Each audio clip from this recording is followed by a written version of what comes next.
Et à mes paroles Valtier, salut à tous. J'espère que vous allez bien. Le chairman pour vous servir. Les Guzney m'appellent le tiers, les Fimbi 500, mais les deux sont corrects. Anyway, Sarcel représentant, c'est Abdoulaye, évidemment. Bienvenue sur WeSL. C'est toujours ton émission qui rassemble et motive. Au fil des émissions, nous recevrons différentes personnalités qui viendront s'asseoir à ma table, nous parler de leurs échecs, mais surtout de leurs réussites. Alors, Hugo, take a seat, non? La bouche ne doit jamais trahir le regard, disait mon père. Shérif, PDG, let's get it. We hustle, baby.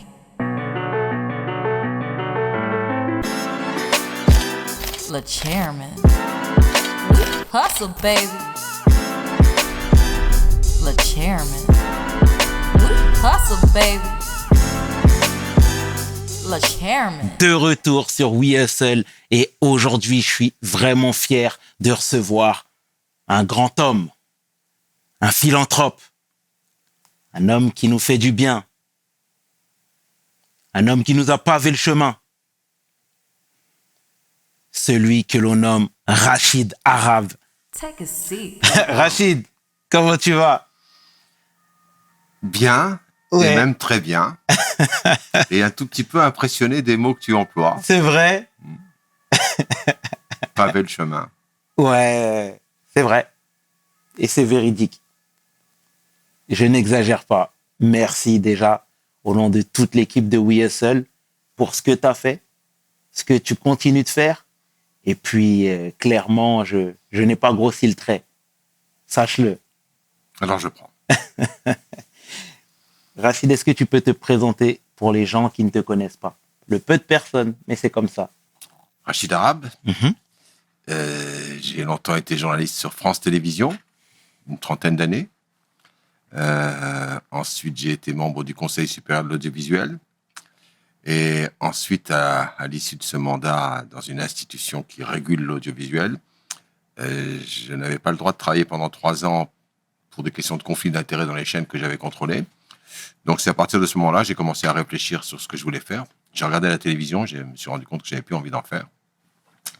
Et des rencontres ont fait que je me suis tourné vers le digital sur une vieille idée audiovisuelle qui était la mienne, un vieux fantasme, une utopie, qui était de créer un Arte entre la France et l'Algérie, entre mes deux pays. Et ce projet a évolué tout doucement grâce à des amis, à des associés. Et c'est devenu aujourd'hui une production de contenus digitaux entre la France, le Maghreb, et surtout autour de la Méditerranée, et j'espère un jour entre la France et l'Afrique, l'Europe et l'Afrique. Aussi immodestement que ça peut se concevoir, ça s'appelle Leak. C'est des contenus qu'on retrouve sur les réseaux sociaux, sur Insta, sur Facebook, sur TikTok, sur YouTube. C'est des contenus qu'on produit nous-mêmes, qu'on produit ici en France, mais aussi de l'autre côté de la mer, et qui a un objectif, c'est de mettre en visibilité tous ceux qui sont des créateurs, des jeunes créateurs, autant que possible, et que ce soit des créateurs de musique, des créateurs d'entreprises ou des créateurs d'initiatives. C'est pour essayer de renvoyer une autre image des enfants et des petits-enfants de l'immigration. Bravo pour ce que tu entreprends et pour cette audace. Et d'ailleurs, c'est pas mal. Ce qui compte, c'est pas les objectifs, c'est le parcours. Ouais, je suis bien d'accord. On va retracer le parcours, forcément. On va retracer la petite vie. C'est comme ça qu'on fonctionne ici. Moi, je veux que tu nous parles de la Kabylie déjà. Tu es né là-bas, dans les Jbeul. Je suis un Amazir, je suis kabyle, berbère. C'est ma langue maternelle même, puisque j'y suis né. Et les 3 premières années de ma vie, j'y ai vécu chez ma grand-mère, parce que mon père était déjà parti en émigration en France. Et donc, pendant 3 ans, je n'ai entendu et parlé que la langue kabyle, qui est ma langue maternelle, qui est celle que j'ai encore dans l'oreille aujourd'hui. C'est quelque chose de très particulier, mais c'est comme toutes les appartenances, elles sont particulières. Et c'est pas une identité au sens fermé que je porte. C'est au contraire une identité, comme toutes les minorités en fait. On se rend compte que les minorités, pour exister, il faut qu'elles aillent se frotter aux majorités. Exact. Et c'est ce que la minorité kabyle et berbère a fait, mais pas seulement au Maghreb, en Afrique, subsaharienne même, où on voit que cette tradition de ce peuple très ancien qui est le peuple berbère a traversé les siècles et tout s'est transmis oralement. Et c'est ça que j'essaye de porter aujourd'hui. Et ce qui est étonnant, c'est je le transmets en plus avec une autre langue. Je le fais avec le français, qui est ma deuxième langue maternelle, si je puis dire. Et d'ailleurs, je tiens à dire que vendredi 12 janvier, c'est le jour de l'an berbère. Ça s'appelle Yenaer. C'est le premier jour de l'an. C'est un calendrier agraire qui est utilisé. Et les berbères entrent le 12 janvier dans l'année 2979. Pour tous ceux qui disent qu'on est en retard, moi je trouve qu'on est un petit peu en avance. Eh ben, merci pour cette petite précision. Très bien. Moi, je veux que tu nous parles cette fois-ci de la Lorraine. Tu es arrivé très jeune là-bas. Tu sais, toi-même, tu étais de culture musulmane. Pas de culture musulmane. J'ai pas été élevé dans la religion musulmane. Mais les parents étaient musulmans? Pas pratiquants. D'accord. Mes grands-parents l'étaient. Mm-hmm. Mais là, je veux savoir, même si tes parents ne l'étaient pas, tes grands-parents si, et en Algérie, les gens que tu côtoyais l'étaient plus ou moins, je pense. Là, tu arrives t'arrives en Lorraine, il y avait la non-séparation entre l'Église et l'État. Moi, je veux savoir, c'était comment déjà ce premier choc? C'est pas un choc, parce que quand on a 3 ans, je crois qu'on a capacité d'amortir beaucoup de chocs. Le choc, il a peut-être été plutôt pour ma maman, qui se retrouvait du jour au lendemain de ces montagnes de Kabylie, dans la région de l'Est de la France, sans sa famille, sans ses repères. C'est peut-être pour elle qu'il y a eu le choc. Même si aujourd'hui, elle me dit qu'il n'y a pas eu de choc. Mais c'est vrai que la question religieuse est importante parce que, l'air de rien, effectivement, il faut vous rappeler que la Moselle vit toujours sous le régime du concordat. C'est-à-dire que c'est, avec l'Alsace, les seuls territoires français où il y a encore un lien entre la religion et l'État. C'est-à-dire que la religion a un pouvoir réel. Et par exemple, j'ai commencé l'école primaire dans une école protestante, j'ai continué le secondaire dans un collège catholique, et je n'ai découvert l'école laïque et républicaine qu'à la faculté. Donc c'est vrai que j'ai pas été marqué par ça, mais c'est des marqueurs quand même qui te font penser. Et donc moi, en fait, c'est vrai que par exemple, j'ai été frappé par l'aspect très austère de l'école où j'ai fait mon primaire, qui était adossée au temple protestant. Si tu connais les temples protestants, c'est très austère, c'est très froid, c'est très dépouillé. Et puis, j'ai souvenir, moi, quand je suis arrivé au collège, où il y avait des cours de religion catholique, bien évidemment. Alors moi, la première fois, on m'a dit, est-ce que tu veux y aller? Moi, je ne comprenais pas pourquoi on me posait la question. Et j'ai dit, oui, je veux bien aller au cours, parce que je trouvais que c'était pas normal que j'y aille pas avec les autres. Et j'y suis allé. Moi, j'ai appris des choses aussi. Par exemple, je me souviens, il y a un prof de religion qui m'avait épaté parce qu'il avait dit, je vais vous parler de Jésus, le premier révolutionnaire. Et je me suis dit, tiens, il est intéressant, ce garçon-là. Mais donc, c'est quand je dis que j'ai pas de pratique, j'ai pas une culture musulmane, mais je dirais que je suis extrêmement attentif à l'aspect cultuel de la religion musulmane. Cultuel, mais surtout ce qui m'intéresse et ce que je porte, moi je pense, c'est l'aspect culturel. Parce qu'en fait, je porte, même si je suis kabyle, berbère, et donc pas véritablement arabe d'origine, je porte quand même une partie de la culture musulmane. De ce point de vue-là, oui, je veux bien l'assumer. Mais je veux pas le dire comme étant, voilà, je suis pas un pratiquant, je suis quelqu'un qui essaie de trouver ce qu'il y a de bien dans ces religions-là, et ça m'a permis d'avancer.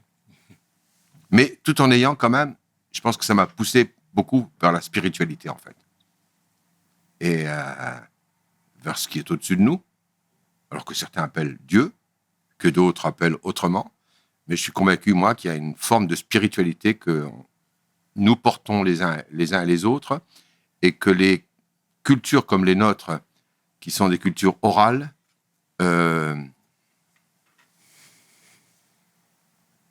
traduisent mieux ce que c'est que ce sens de la spiritualité, de savoir ce qu'on est, ce qu'on fait. Tout à l'heure, quand je t'ai dit, ce qui compte, c'est pas l'objectif, c'est le parcours. Moi, je crois que ça s'applique à beaucoup de choses.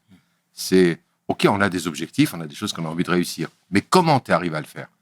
Et ça, je pense que les religions ou la spiritualité peuvent être des guides. Et puis, je suis convaincu, moi, qu'il y a des gens qui veillent sur moi au-dessus. J'ai été élevé par une grand-mère maternelle qui est Dieu pour moi, d'une certaine façon. Et je sais que c'est cette personne, c'est cette étoile à qui je continue de penser. Donc, je sais que je ne suis qu'un petit individu, je fais partie d'une minorité. Cette minorité se confronte souvent à la difficulté de s'exprimer et de dire qui elle est. Mais ce que je trouve formidable dans ma culture d'origine, c'est que cette culture traditionnelle s'est transmise entièrement oralement et qu'elle existe encore aujourd'hui. Merci pour ces précisions, Rachid. C'est très bien. Et la Lorraine, dans tes jeunes années, est-ce qu'il y avait des individus qui te ressemblaient physiquement? C'est extraordinaire.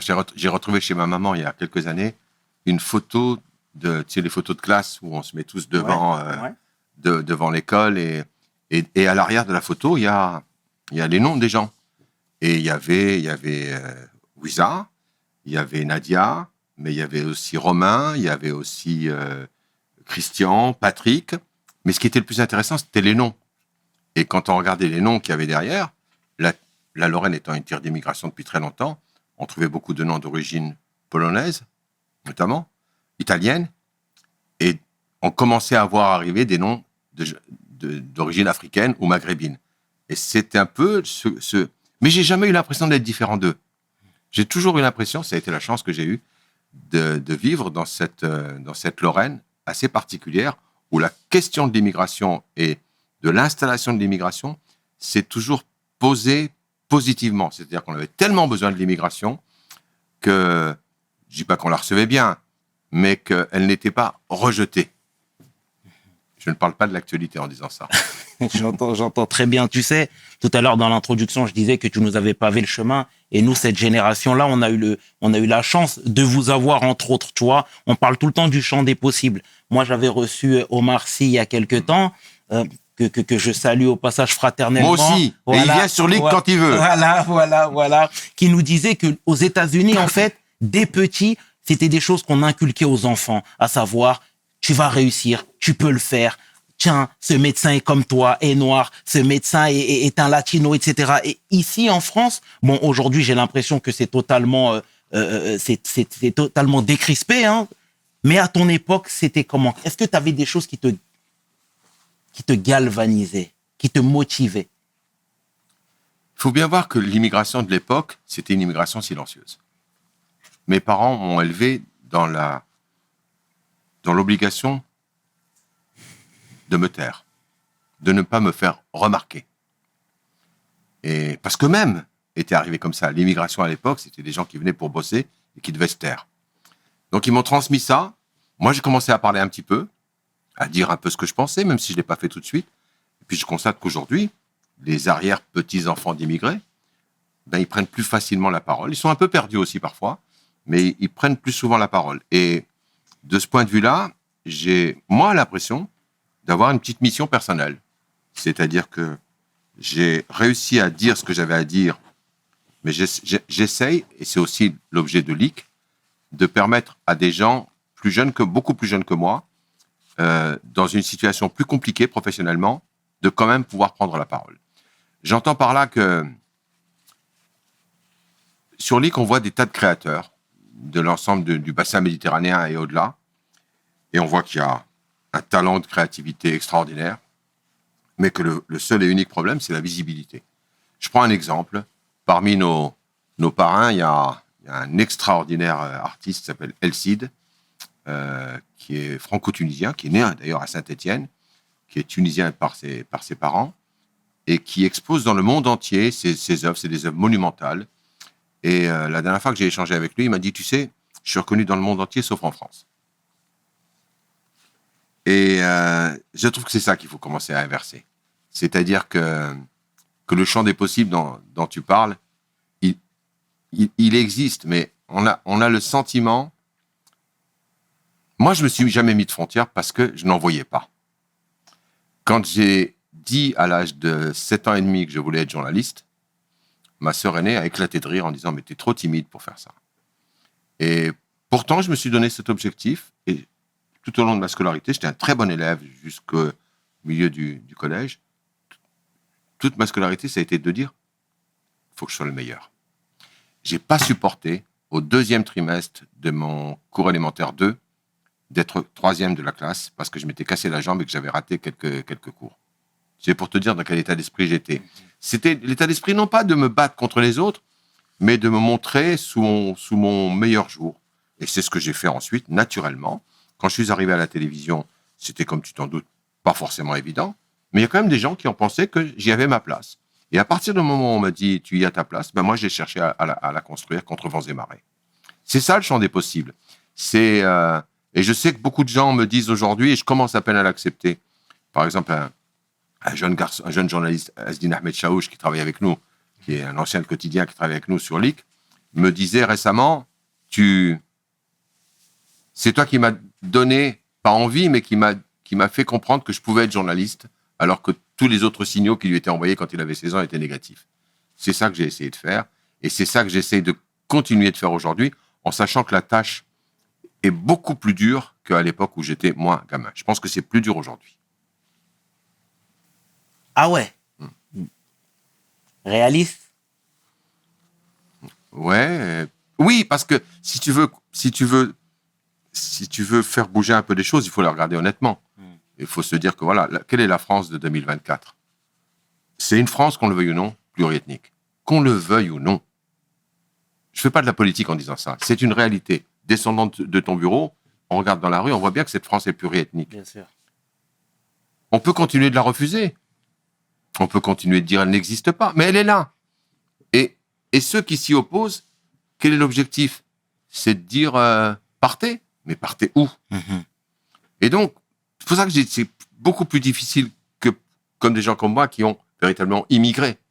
Mais des gens qui sont nés ici, qui sont français, même s'ils ont des origines diverses et multiples, comment on leur dit que le champ des possibles est réel ?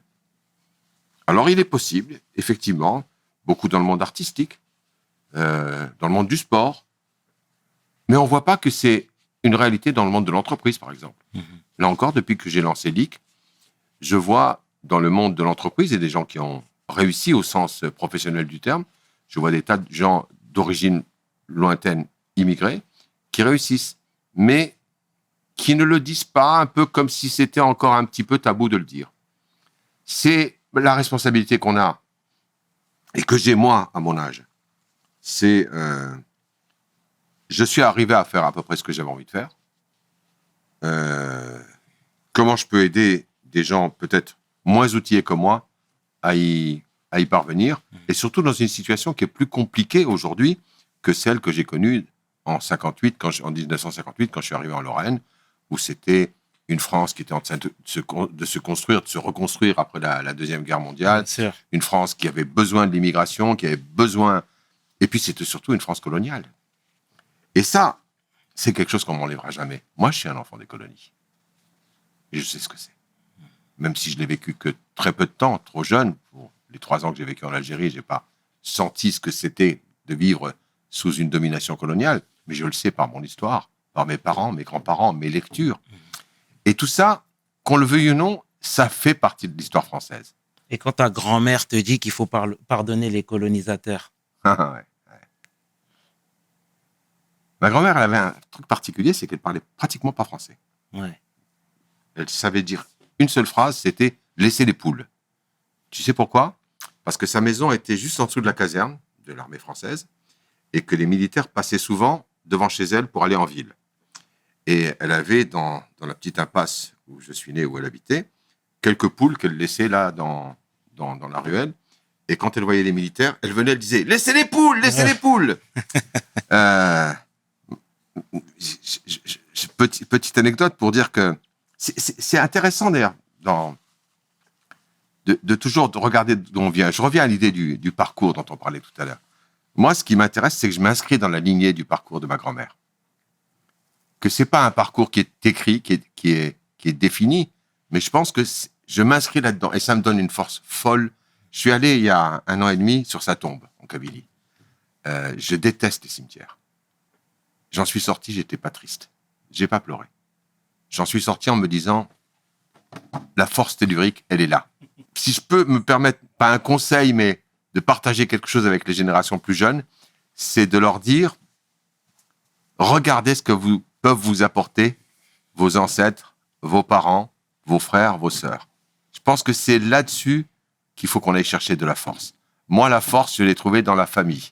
Je l'ai trouvée dans la solidarité. Bien. Ça, on dit souvent de nous, Africains, que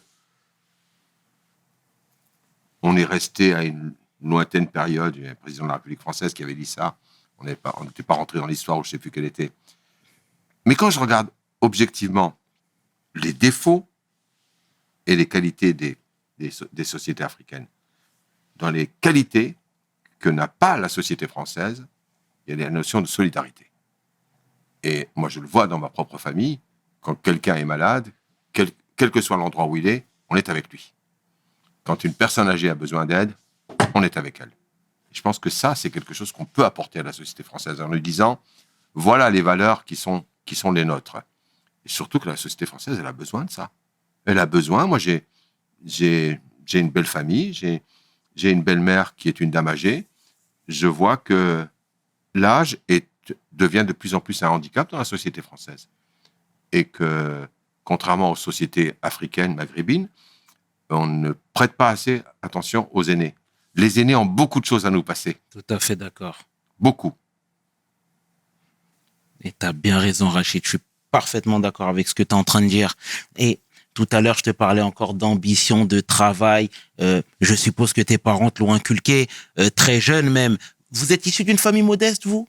Oui, bien sûr. Très modeste. Très nombreuse et très modeste. Ouais. On est 9 enfants. Ouais. Et j'ai cru comprendre. Mais tu sais, même très jeune, en 61 précisément, il y a eu une perquisition chez vous parce qu'on pensait que vous faisiez partie que ton père faisait partie de la rébellion algérienne. Moi, je veux savoir, quand on a quelques bribes, quelques flashs de tout ça, etc., est-ce que ça te pousse pas davantage à en faire 2 fois plus, ou du moins en faire 10 fois plus que les autres? En tout cas, ça te pousse à être encore plus prudent. Moi, j'ai un souvenir très précis, effectivement, celui que tu cites. Je ne sais plus si c'est vraiment 61, mais c'est dans ces eaux-là, c'est avant l'indépendance algérienne, où il y a une descente de police dans...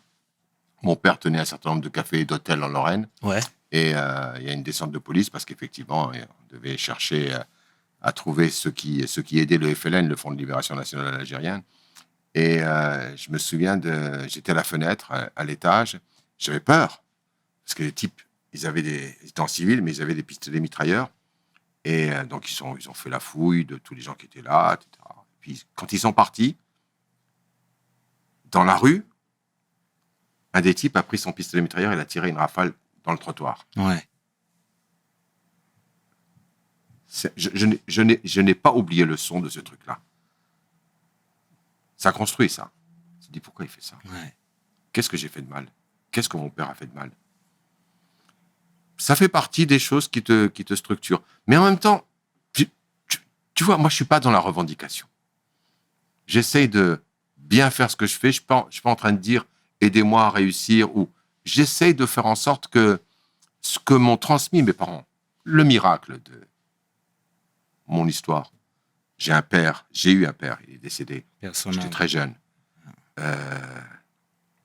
Mais qui était tout à fait lettré, qui avait fait des études, qui parlait très bien le français, qui l'écrivait très bien, qui me citait Lamartine, et qui avait une magnifique écriture. D'ailleurs, j'ai repris sa signature, c'est la mienne aujourd'hui. Je signe de la même façon que mon père. Mais à côté de ça, j'ai eu une maman qui n'est pas allée à l'école alors que son père était directeur de l'école de son village.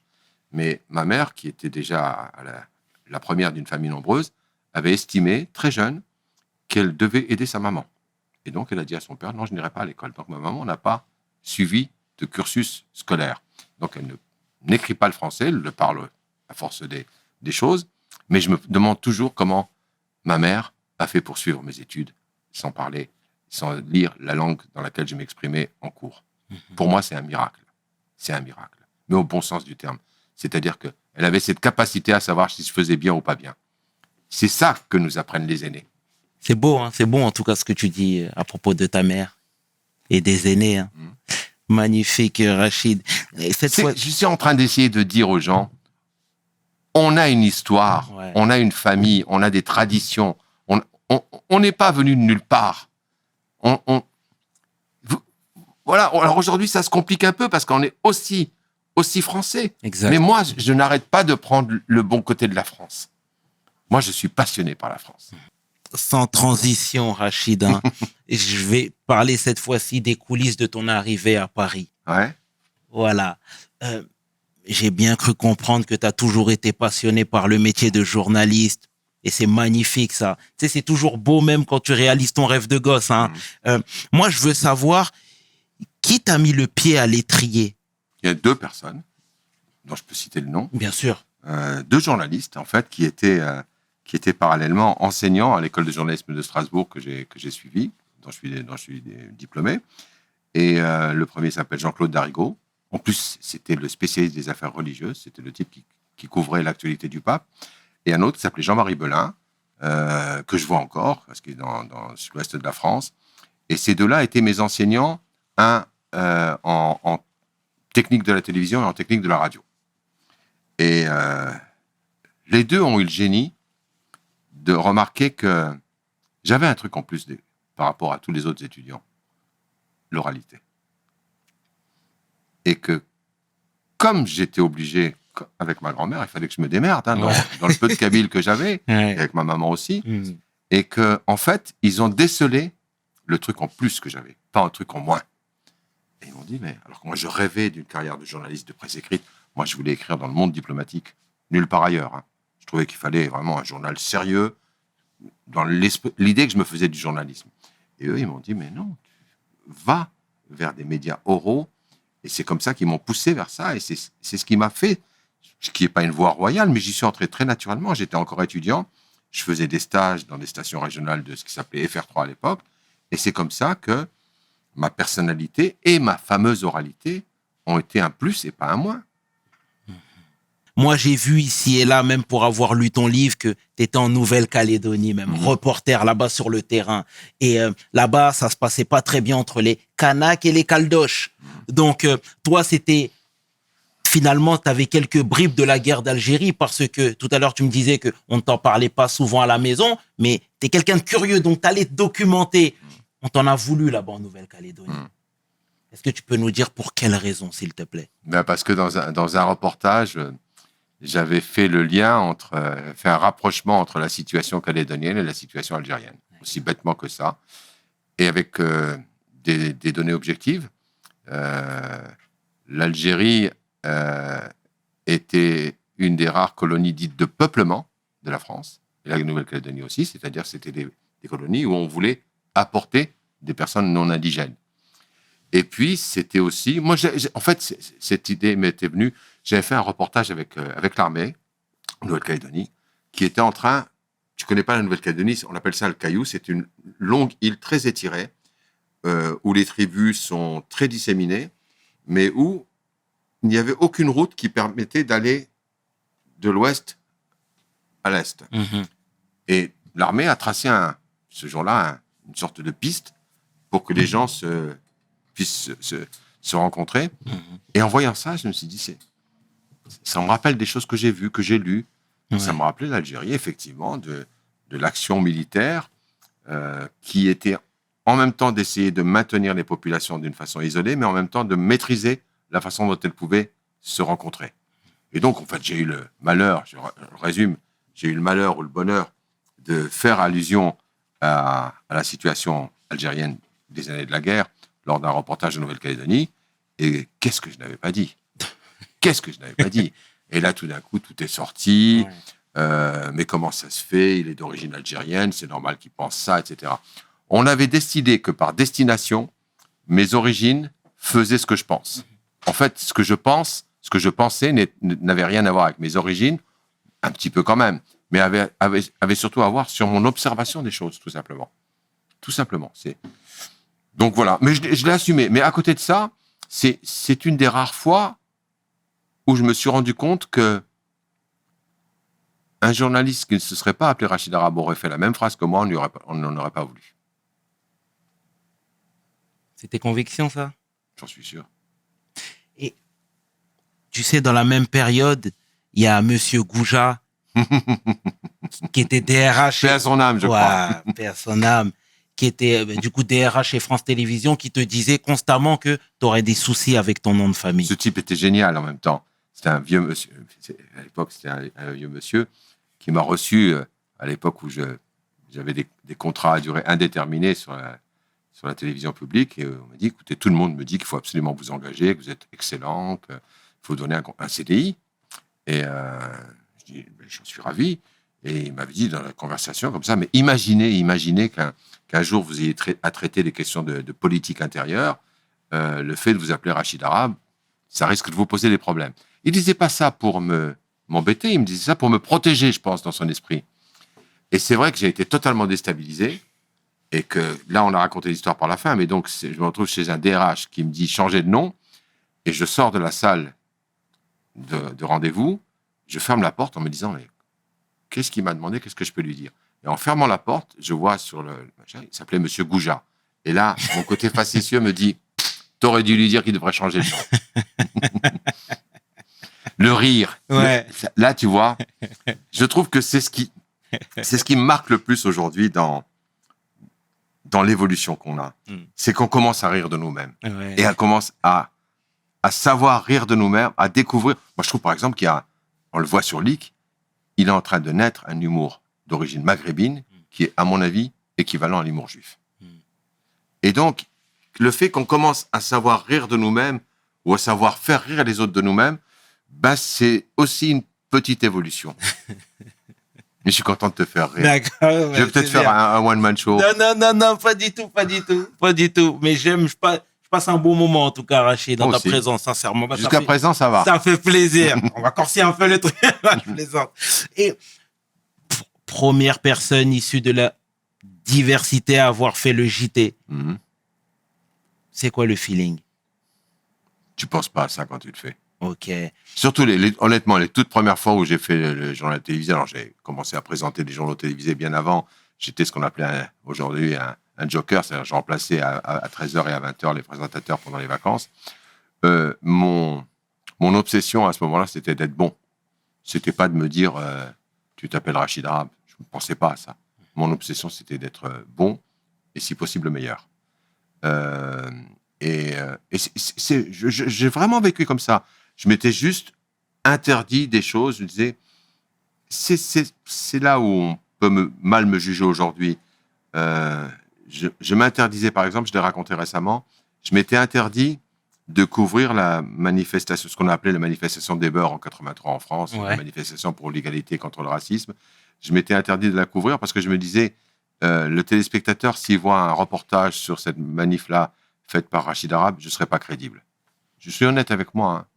Je ne dis pas que j'avais raison ou tort. Je pense qu'à ce moment-là, j'ai dû effectivement le faire comme ça.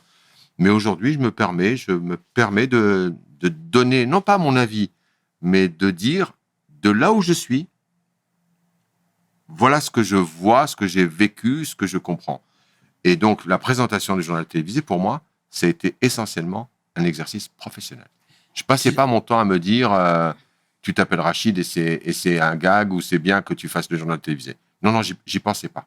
J'y pensais. Les autres qui y pensaient pour moi. Tu sais, le racisme, ce que c'est. Toi, tu dois le savoir comme moi. Moi, je pense que ce que j'ai réussi de positif quand j'ai mes années de journal télévisé, c'est qu'il y a des tas de Français qui n'ont pas d'origine immigrée, des Français de souche, comme on dit, même si je ne sais pas bien ce que ça veut dire, qui ont fini par me regarder comme un journaliste comme les autres. J'ai souvenir encore une petite anecdote. Mon frère aîné à l'époque était expert comptable dans la région de Picardie. Il avait des clients qui étaient des gros propriétaires agricoles très importantes. Et c'est une région où aujourd'hui on vote beaucoup pour l'extrême droite. Et un jour, mon frère me dit en rigolant, une de mes clientes, la grande exploitante agricole et tout, m'a dit « Ah, j'ai déjeuné avec votre frère aujourd'hui. » Je dis « Ah oui, qui ? Rachid. » Et il me dit « Tu te rends compte ? Cette dame qui a une culture française ancestrale, très accrochée, elle a dit ton prénom comme si c'était naturel. » Ça, c'était une belle victoire. Une belle victoire. Je suis d'accord avec toi. Et tu sais, Rachid, quand tu avais un petit peu disparu des radars, ce qui se disait au sein de mon foyer, en tout cas, c'était que tu avais été mis à la porte parce que tu recevais énormément de menaces de mort. Non, c'est pas vrai, ça. C'est pas vrai. C'est un...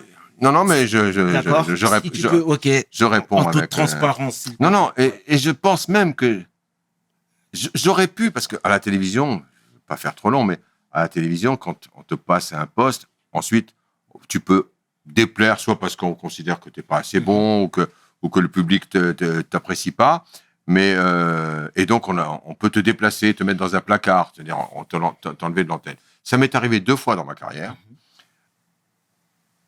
Les 2 fois, j'ai essayé de ne pas mettre ça sur le compte de ma différence. J'ai essayé de le mettre sur le compte strictement professionnel. Et je pense que ça aussi, ça m'a sauvé et ça m'a permis de rebondir à chaque fois. Mais non, j'ai pas été retiré. Mais de même que quand j'ai été nommé membre du Conseil supérieur de l'audiovisuel, certains ont pensé qu'on m'exfiltrait de la télévision. Non, on me donnait une responsabilité supplémentaire. En tout cas, moi, c'est comme ça que je l'ai vécu. Donc,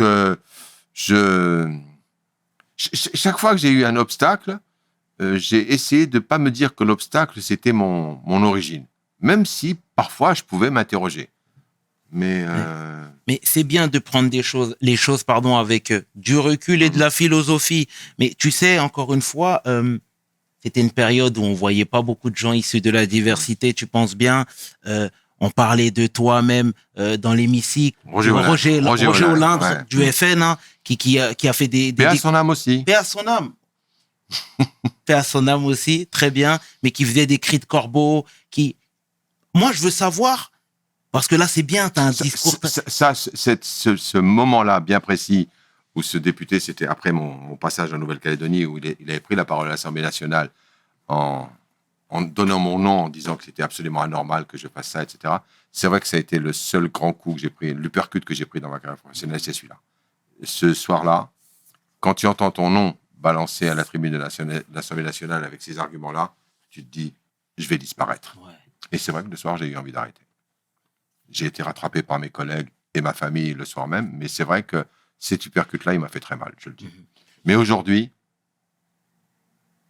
j'ai appris à encaisser.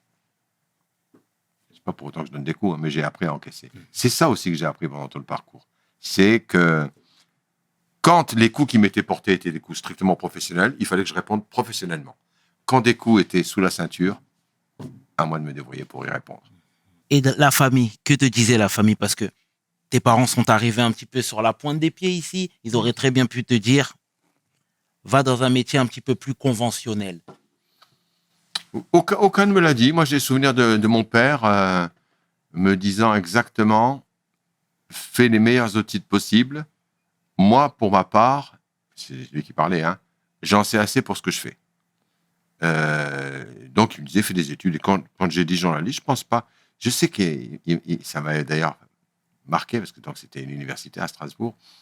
Et mon père a débarqué un jour à la fac. Il avait pris rendez-vous avec le directeur de l'école. Et moi, je dis, qu'est-ce qu'il fait là, mon père? En fait, il était venu s'assurer que c'était une école bien. Donc, c'était bien la preuve qu'il me faisait confiance. Il voulait juste être sûr de pouvoir faire confiance à l'école aussi. C'est magnifique ce que tu dis.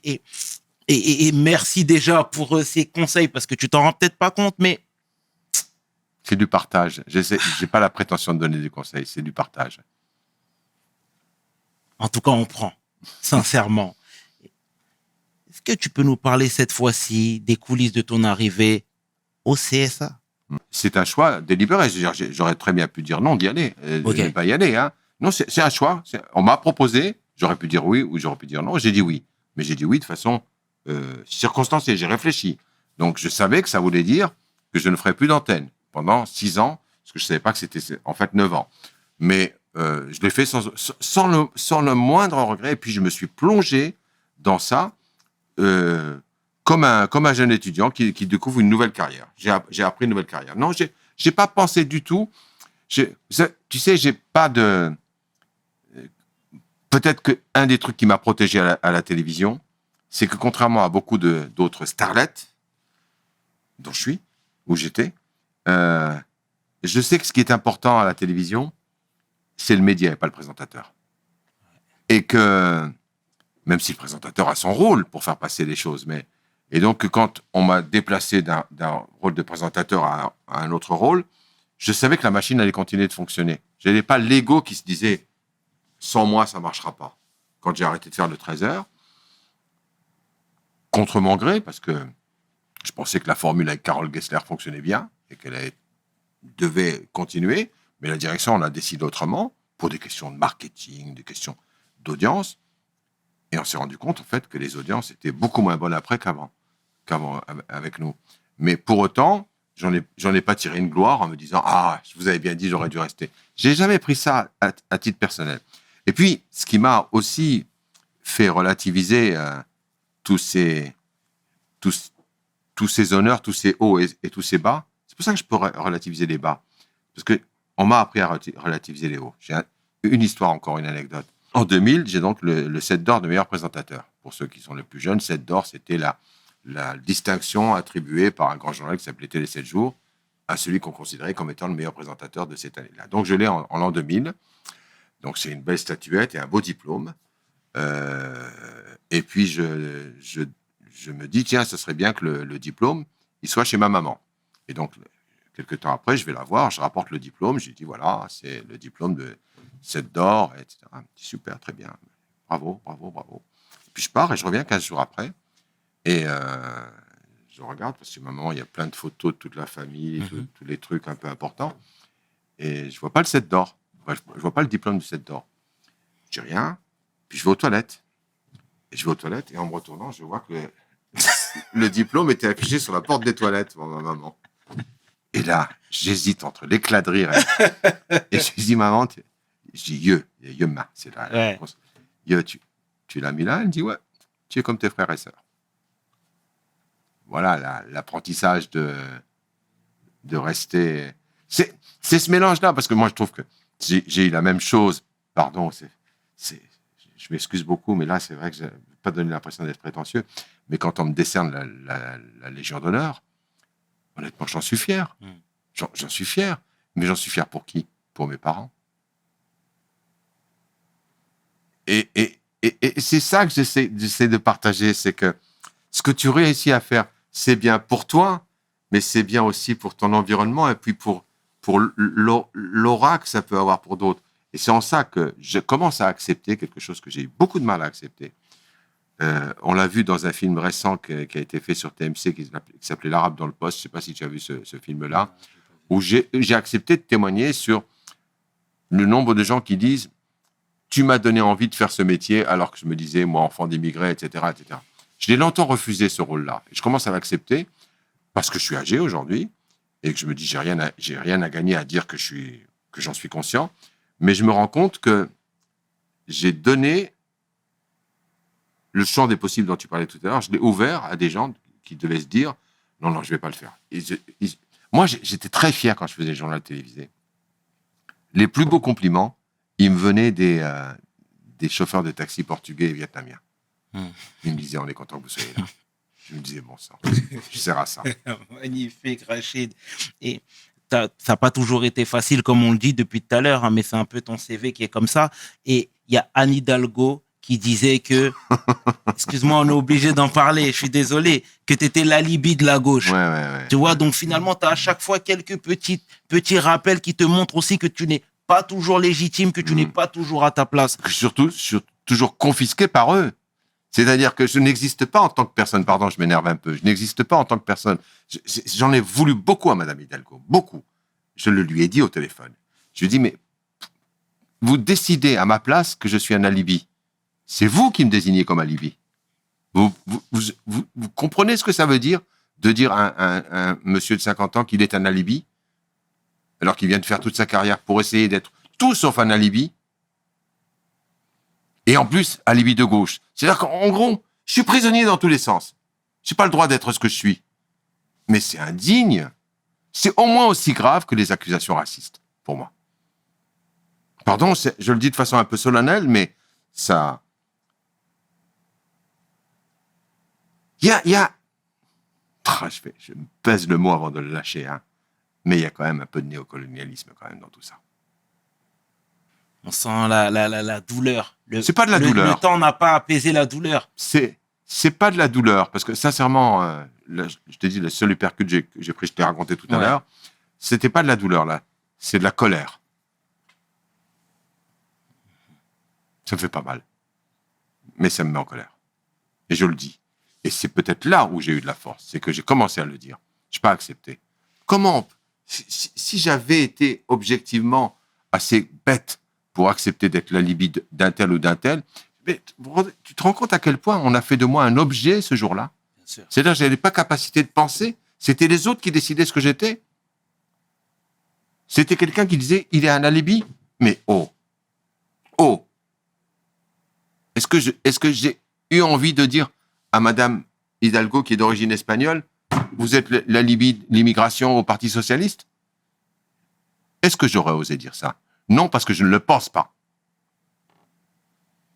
Le néocolonialisme a quand même encore des vestiges importants. Je pense que c'est fondamentalement une des questions qui continue de nous diviser, c'est que la question coloniale, qu'on le veuille ou non, ne se termine pas avec la fin des générations qui l'ont connue, mais se perpétue avec les nouvelles générations d'une façon beaucoup plus insidieuse et plus douloureuse peut-être. Et après ce coup de fil, tu l'as revu? Non, mais ça me manque pas. Hein. Voilà, je lui ai dit ce que je pensais. Hein. Ça m'a pas empêché de faire mon chemin. Hein. Voilà. C'était quoi ton poste précis au sein du CSA? J'étais conseiller, un des 9 conseillers, donc à égalité, pour traiter. Moi, je traitais beaucoup de questions qui concernaient la radio, parce que c'est un média que j'aime beaucoup. Toutes les questions de déontologie, parce que voilà, je reste un journaliste. Je m'occupais aussi beaucoup des questions internationales, des relations internationales entre les télévisions.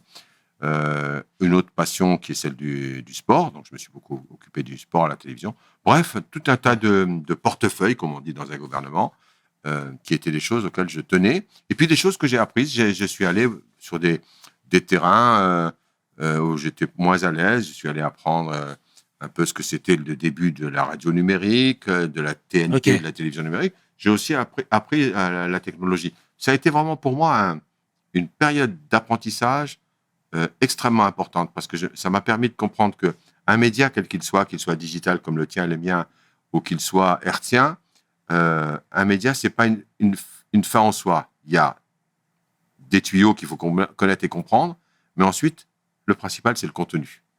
Et c'est en ça qu'aujourd'hui, moi, je me sens très à l'aise d'avoir changé et de faire comme toi tu fais, c'est-à-dire de considérer que les contenus peuvent se distribuer par les réseaux sociaux notamment, mais les contenus ne changent pas. Les contenus doivent être de qualité. Absolument. Et c'est là-dessus que je me bats, moi. Magnifique. C'est que les contenus sur les réseaux, on peut avoir des petites vidéos rigolotes, marrantes, etc. Moi, j'aime bien voir des chats qui jouent sur ma chaîne. Mais j'aime bien aussi voir sur les réseaux, des gens qui témoignent et qui ne seront pas, par définition, audibles sur une chaîne nationale hertzienne. Et donc, la question du contenu et de la qualité du contenu, c'est très important pour moi. Et c'est ce que j'essaie d'apporter dans l'X, c'est de dire, on va au plus proche des préoccupations du jeune public qu'on essaye de viser, on essaye de le comprendre et de l'entendre, mais on ne se moque pas de lui, on lui propose des contenus de qualité, des choses qui soient, c'est pas ambitieux de ma part, mais des choses qui soient bien tournées, qui soient bien montées et qui soient de qualité. Voilà, les réseaux sociaux, ça ne doit pas être une sous-télévision d'un point de vue de la qualité. Et est-ce que toi, tu fais partie de ceux qui pensent qu'on ne peut pas occuper des postes à responsabilité trop longtemps? Tu veux dire dans le monde politique, dans le monde politique, dans le monde audiovisuel? Moi, je suis arrivé à la télévision, à la grande chaîne qui s'appelait Antenne 2 avant France 2. Les plus jeunes ne connaissent pas, mais Antenne 2, c'était la référence absolue de la télévision publique en France. C'était dirigé notamment par un monsieur qui s'appelait Pierre Dumayet, qui était là depuis l'époque de l'ERTF. Il a longtemps dirigé des chaînes de télévision. Il est passé au placard, il est revenu. Je pense que sa longévité a été plutôt une bonne chose qu'une mauvaise chose. Donc, rester à des postes, je pense que c'est pas une mauvaise chose. Mais en même temps, c'est vrai que, par exemple, moi, c'est vrai qu'à la fin du mandat au CSA, j'étais un peu perturbé. Parce que je venais de faire 6 ans actif, vraiment très actif. Et je me disais, j'aurais peut-être bien continué un peu. Le mandat était de 6 ans. Donc, je me dis, le mandat s'arrête. Donc, moi, je pense que comme à la télévision, ce qui m'a souvent sauvé, c'est que je n'ai jamais pensé que le fauteuil dans lequel j'étais assis m'appartenait. Ok. Et est-ce qu'on peut faire comment dire, on peut construire des amitiés saines au sein de ce milieu, de ce microcosme? Tu sais, toi, tu disais que Michel Boyon, entre autres, tu t'entendais bien avec lui, qui était plus ou moins le président du CSA, Mhm. et que du jour au lendemain, stop, niet, plus de nouvelles, plus d'images, plus de sons. Ici, en parlant de toute transparence, Rachid, il faut le dire. Je l'ai revu, Michel Boyan, depuis. C'est vrai que ça s'appelle loin des yeux, loin du cœur. Mais ça n'empêche pas, justement, que moi, de cette période du CSA, mais aussi de la période de France Télévisions, j'ai gardé quelques amis. J'aurais presque pu enlever le S. Ok. Okay. Mais ça veut dire que ces amitiés-là, elles sont solides et elles sont profondes. Moi, très sincèrement, je comprends que on ait des amitiés professionnelles, mais vraiment, mes amitiés intimes, elles se comptent sur les doigts de 3 doigts, sur 3 doigts. C'est pas beaucoup, mais c'est pas mal. Ça me suffit. Et t'en avais conscience même avant de rentrer dans ce milieu? Non, Ou non, du moins, pas du tout. c'est l'expérience qui a forgé cette analyse-là. Ouais. Tu sais, sur l'expérience, je cite souvent une phrase du philosophe chinois Confucius, qui disait « L'expérience est une lanterne qui n'éclaire que le chemin parcouru. » L'expérience est une lanterne qui n'éclaire que le chemin parcouru. C'est-à-dire que tout ce que tu as vécu, ça te permet, si tu te retournes, tu te dis « Ouais, ça, il ne faut pas que je le refasse. » Mais ça ne t'empêchera pas de faire des bêtises après. Donc, c'est ça l'expérience. Ça te permet d'apprendre et de te tromper un petit peu moins souvent. Mais j'ai vraiment le sentiment, et ça, c'est un autre truc que j'ai envie de partager, c'est que le fait de grandir ou de vieillir, pour moi, n'est pas une tare. Ouais. C'est une richesse. Et j'en reviens à la question de la solidarité avec les aïeux et de la solidarité familiale ou tribale. Dans nos sociétés, on respecte les anciens. Et je pense que ce qui a été un peu déclencheur de la perte de repères d'un certain nombre de jeunes Français d'origine immigrée,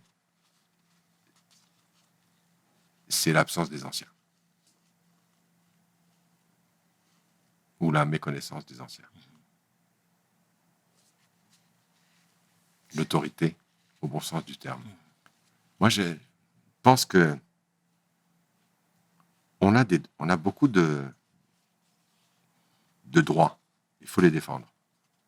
Mais bon sang, on a beaucoup de devoirs. Et il faut les remplir. C'est un peu sentencieux comme ça, mais c'est comme ça que je le vois, moi, au quotidien. C'est bien, parce que tu as toujours le respect des anciens et moi, je suis admiratif. Et tu sais, tout à l'heure, je te l'ai dit, hein, mon ressenti par rapport à tout ça. Et on est en totale adéquation tous les deux. Rachid Arabe. Chairman. C'est magnifique. Merci pour ce partage, clairement. Et tu sais, au CSA, je suis désolé, on va rester un petit peu encore, hein, je suis désolé. Mais au CSA, parfois, il y avait des fuites. Tu sais, même nous, l'auditeur lambda, parfois, de se demander pourquoi il n'y avait pas l'arbitre qui sifflait la fin du match quand il y avait des dérapages, il y avait de multiples dérapages, etc. Comment toi t'expliques qu'il y a certaines émissions, entre autres, où certains personnages arrivent constamment à passer à travers les mailles du filet? Parce que le filet n'existe plus. Moi, je vais faire un bilan. Je l'ai fait, je l'ai établi, le bilan de mes 6 années comme notamment responsable des questions de déontologie sur les chaînes de télévision. Je suis intervenu chaque fois que je l'ai jugé utile. Mais d'une façon circonstanciée et j'allais dire contradictoire. C'est-à-dire, je ne disais pas, c'est pas bien ce qu'ils ont fait. J'instruisais la chose de telle façon qu'on voit si aux yeux de la loi, ce qui avait été fait était bien ou pas. La difficulté qu'on a aujourd'hui, c'est que le régulateur de l'audiovisuel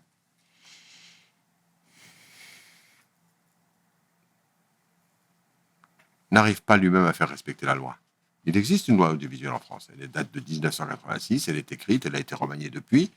Mais je considère, moi, aujourd'hui, qu'il y a un certain nombre d'articles de la loi audiovisuelle qui ne sont pas respectés par certaines chaînes de télévision. Je le dis, mais je n'ai pas le pouvoir de le régler. Mais je dis que pendant la période où j'étais aux manettes sur ces choses-là, j'ai essayé, ça paraît prétentieux, j'ai essayé d'accomplir ma mission. Ben, la mission de ceux qui sont là aujourd'hui, c'est d'essayer de faire en sorte que ce à quoi tu penses, on voit bien quel genre d'émission, quel genre de chaîne tu penses, si on considère juridiquement que ces chaînes n'ont pas le droit de faire ce qu'elles font, ben, il suffit de le prouver. Ça s'appelle la justice. Et ça t'a laissé un goût amer à la fin de ton mandat? Non, pas du tout. Ah non, j'ai pas d'amertume. Moi, j'aurais de l'amertume si j'avais pas accompli mon mandat comme je devais le faire. Okay. Aucune amertume. Aucune. Ça me permet simplement aujourd'hui de dire c'est possible. Je sais en revanche que la grosse difficulté à laquelle est confronté ce qu'on appelle le régulateur, c'est qu'il doit aujourd'hui s'occuper en même temps de l'audiovisuel et qu'il voudrait s'occuper du monde digital. Et que ce sont deux mondes tellement différents qui ne se régulent pas de la même façon, parce que le monde de l'audiovisuel est réglé par la loi, et le monde du digital n'a pas de loi d'une certaine façon, et ne pourra jamais en avoir. Donc je comprends que ce soit difficile de tout gérer. Mais je pense que c'est bien de temps en temps d'entendre. Et puis ce que j'ai constaté, moi, c'est que je ne sais même pas si j'ai envie de parler de ça. Parce que ce n'est pas de l'amertume, c'est de l'observation.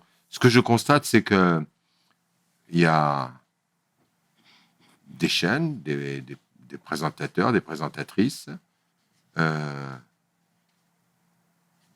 qui passent leur temps à dire ce qu'ils pensent. Moi, je mets au défi quiconque, en regardant les journaux que j'ai présentés, de savoir ce que je pense. Ok. Ça a le mérite d'être clair. Eh ben, dis donc. Très bien, très bien, très bien. Et à la fin de ton mandat, tu t'es retrouvé au chômage. À Pôle emploi. L'ego. Comment tu t'es trouvé, comment tu t'es senti? Parce que tu as présenté, tu as mis en avant, tu as mis en lumière les gens qui étaient au chômage. Et là, tu te trouves dans la même rangée, dans la même lignée qu'eux. Il faut juste, pour qu'on comprenne bien, savoir que en fait, c'est un chômage forcé. C'est-à-dire que je pouvais... Enfin, je veux dire, il y a certainement des chaînes, il y en a qui ont eu envie de travailler avec moi, mais légalement, je n'avais pas le droit de travailler. Donc, c'est là où je me suis retrouvé au chômage forcé. Et puis, c'est vrai que, je le raconte, c'était un matin de février à la NPE ça s'appelait la NPE à l'époque de Nanterre, quand je me suis retrouvé dans la file, et que les gens me regardaient en disant, mais qu'est-ce qu'il fait là? Et qu'ensuite, j'ai pris mon ticket, que j'ai été reçu par une conseillère qui m'a regardé comme ça. Elle me dit, mais qu'est-ce que je peux faire pour vous? Je dis, ben voilà, je ne peux que m'inscrire au chômage, mais en même temps, je n'ai pas le droit d'aller travailler dans le secteur qui est le mien. C'est la loi. Des fois, la loi peut être incohérente. Et la pauvre jeune fille était paumée. Elle m'a dit, vous me donnez une seconde, s'il vous plaît. Elle est sortie. Elle était allée voir sa supérieure hiérarchique. Et l'autre est revenu, disant, mais qu'est-ce qu'il fait là, lui? Et c'est pour ça que je l'ai... Il y a une petite émotion un peu particulière, parce que déjà, je pense que vivre le chômage est toujours vécu comme une honte personnelle. Je pense que c'est principalement le moteur. Et là, je ne l'ai pas vécu comme une honte, mais comme un truc qui aurait pu être une honte.